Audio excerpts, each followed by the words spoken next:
혹시 최근 이유 없이 몸이 가렵거나 갑자기 집중이 안 되거나 평소보다 방귀가 자주 나와서 불편하셨던 적 있나요?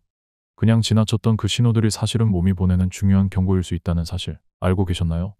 오늘 영상에서는 일상에서 무심코 지나치기 쉬운 스트레스 신호 5가지와 이를 관리하는 방법에 대해 자세히 알려드리겠습니다. 이 영상을 끝까지 시청하신다면 몸이 보내는 신호를 미리 알아차리고 나도 모르게 쌓여온 스트레스를 줄여 건강을 지키는 실천 팁까지 가져가실 수 있습니다.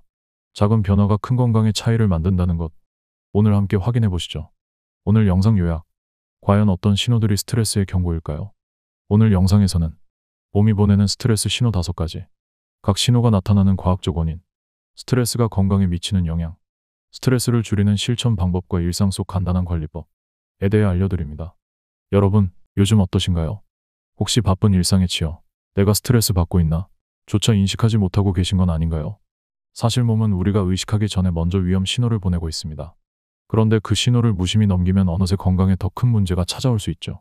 오늘 영상에서는 일상에서 잘 몰랐던 스트레스의 신호와 그 신호가 나타나는 이유, 그리고 이를 완화하고 건강을 지키는 실천 방법까지 하나하나 친절히 알려드리겠습니다.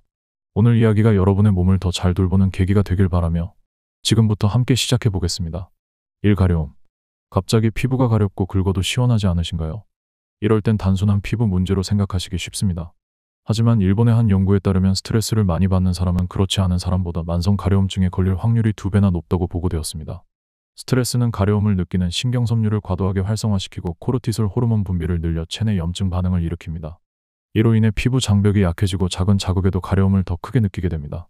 궁금해하실 부분, 그럼 피부 연고를 발라도 안 낫는 건가요? 맞습니다. 단순한 피부염이라면 연고 치료로 호전되지만 스트레스성 가려움은 근본적인 원인인 스트레스를 다스리지 않으면 증상이 반복될 수 있습니다. 그래서 치료와 함께 스트레스 관리를 병행하는 것이 중요합니다. 예를 들어 하루 중 잠깐이라도 심호흡이나 명상 시간을 가지거나 저녁에 따뜻한 물로 족욕을 해보는 것도 도움이 됩니다. 또한 카페인이나 알코올 같은 자극적인 음식을 줄이고 수분을 충분히 섭취하면 피부 건조로 인한 가려움도 줄일 수 있습니다. 만약 이런 노력에도 증상이 계속되거나 점점 심해진다면 피부과 전문의 상담을 받아보는 것이 필요합니다.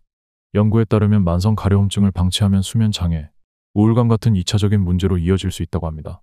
그러니 단순히 참거나 연고에만 의존하기보다는 스트레스 관리와 함께 피부 건강을 지키는 방법을 실천하는 것이 중요합니다. 이 기억력과 집중력 저하. 혹시 요즘 자꾸 깜빡하거나 한 가지 일에 집중하기 어려우신가요? 이런 현상을 단순히 나이 탓으로 돌리시는 분들이 많습니다. 하지만 캐나다 브리티시 컬럼비아대 연구팀의 연구에 따르면 적은 양의 스트레스만으로도 기억력, 집중력, 문제 해결력, 자기 통제력이 저하될 수 있다는 사실이 밝혀졌습니다. 연구팀은 참가자들에게 특정 작업을 수행하도록 한 뒤 옆에서 감시자가 지켜보는 상황을 연출했습니다. 그 결과 참가자들은 단순히 감시받는 환경만으로도 스트레스를 받았고 이로 인해 작업 효율과 인지 능력이 떨어졌다고 합니다. 이처럼 일상에서 우리가 무심코 지나치는 작은 스트레스가 뇌 기능에 영향을 줄 수 있다는 점, 생각보다 흔한 일입니다.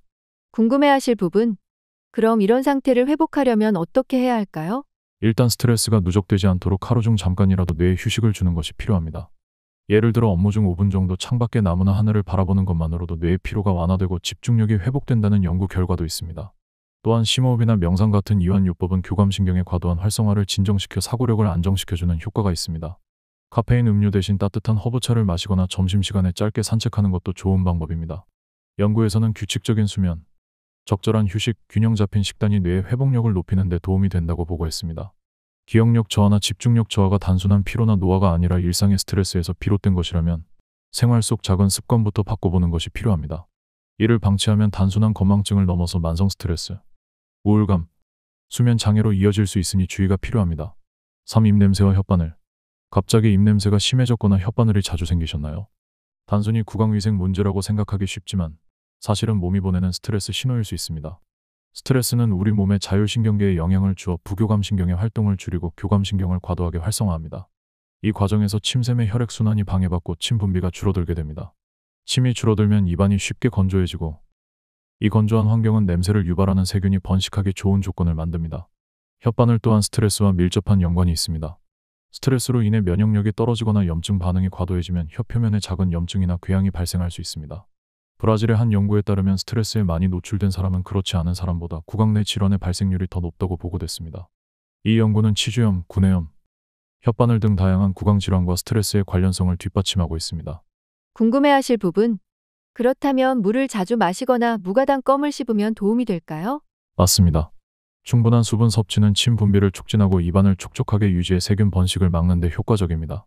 무가당 껌도 씹는 동작을 통해 침샘을 자극해 침 분비를 늘리는 데 도움이 됩니다. 다만 입냄새나 혓바늘이 장기간 지속되거나 통증이 심하다면 단순한 스트레스 신호를 넘어선 문제일 수 있어 치과 검진이나 전문의 상담을 받아보시는 것이 좋습니다. 특히 입안에 작은 궤양이 2주 이상 낫지 않는 경우에는 반드시 검진을 권장합니다. 4. 잇몸 출혈. 양치할 때 피가 나거나 잇몸이 쉽게 붓는다면 단순히 치주 문제라고 넘기지 마시길 바랍니다. 사실 잇몸 출혈은 우리 몸이 보내는 중요한 신호일 수 있습니다. 스트레스가 쌓이면 몸속 면역 체계가 약해지고 방어력이 떨어지게 됩니다. 이때 구강 내 세균이 더 쉽게 잇몸 조직으로 침투하면서 염증을 일으키고 결국 치주염 같은 잇몸 질환의 위험이 높아집니다. 브라질의 한 연구팀은 스트레스에 지속적으로 노출된 사람일수록 치주염 발생률이 더 높다는 연구 결과를 발표했습니다. 이는 스트레스가 구강 건강에도 영향을 미친다는 사실을 과학적으로 뒷받침하는 연구입니다. 스트레스로 인해 염증성 반응이 더 활발해지고 치아와 잇몸을 지지하는 조직이 약해질 수 있기 때문에 주의가 필요합니다. 궁금해하실 부분. 그렇다면 치과에서 스케일링을 한번 받으면 괜찮아질까요? 결론적으로 말씀드리면 스케일링은 중요한 치료이지만 근본적인 문제 해결을 위해서는 스트레스 관리가 반드시 병행돼야 합니다. 스케일링은 잇몸 염증의 원인이 되는 치석과 플라크를 제거해주지만 스트레스로 인한 면역력 저하와 염증 반응은 치과 치료만으로 완전히 해결되지 않을 수 있습니다. 이럴 땐 평소 충분한 수면을 취하고 비타민C와 비타민D를 꾸준히 섭취하는 것도 잇몸 건강에 큰 도움이 됩니다. 비타민C는 잇몸 조직의 회복을 촉진하고 출혈을 줄이는 데 기여하며 비타민D는 뼈와 치아를 건강하게 유지하는 데 필수적인 역할을 합니다. 또한 너무 단단하거나 질긴 음식을 피하고 식사 후에는 가볍게 물로 입안을 헹구어주는 습관도 잇몸 건강 유지에 좋습니다. 5. 잦은 방귀. 혹시 평소보다 방귀가 자주 나오고 배가 더부룩하거나 불편함을 느끼고 계신가요? 방귀는 하루 평균 10회에서 20회 정도가 정상으로 알려져 있습니다. 하지만 이보다 훨씬 자주 방귀가 나와 일상에 불편함을 준다면 단순한 소화 문제가 아니라 스트레스 때문일 가능성도 있습니다.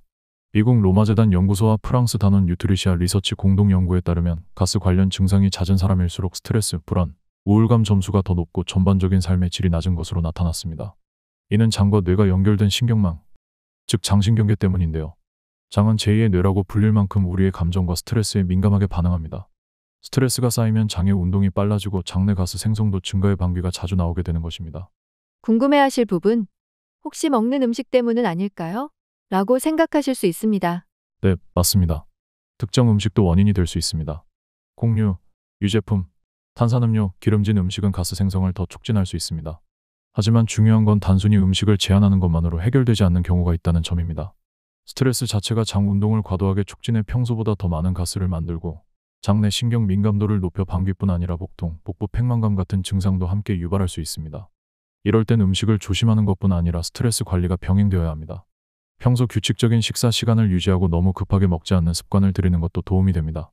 또한 유산균이 풍부한 요거트나 발효식품을 적절히 섭취하면 장내 유익균을 늘려 가스 생성을 줄이는 데 도움을 줄 수 있습니다. 여기에 하루 20분 정도 가벼운 산책이나 요가 같은 신체 활동도 장 운동을 정상화하는 데 좋습니다. 혹시 증상이 지속되거나 복통, 체중 감소, 혈변 같은 다른 증상이 동반된다면 반드시 소화기내과 전문의의 상담을 받아보시는 것이 좋습니다. 단순한 스트레스성 증상인지 아니면 다른 장 질환이 있는지 정확히 확인하고 관리하는 것이 중요하기 때문입니다. 결론 및 실천법. 오늘 내용을 정리해보면 나도 모르게 나타나는 가려움, 기억력 저하, 입냄새와 혓바늘, 잇몸피, 잦은 방귀는 모두 몸이 보내는 스트레스 신호일 수 있다는 점입니다. 이를 관리하기 위해 다음 실천법을 권해드립니다. 하루 5분 심호흡이나 명상하기, 일주일에 한두 번 자연 속 산책하기, 가족, 친구와 마음을 나누는 대화 시간 갖기, 따뜻한 물로 조격하며 긴장 완화하기, 잠들기 전 스마트폰 대신 책 읽기. 오늘 영상이 도움이 되셨다면 좋아요와 구독 눌러주시고 여러분은 스트레스 받을 때 어떤 증상이 나타나시는지 댓글로 나눠주세요. 여러분의 경험이 다른 분께도 큰 도움이 될 수 있습니다. 건강은 지키는 것이 아니라 매일 스스로 돌보는 것입니다. 지금까지 일반인의 매일 건강이었습니다. 감사합니다.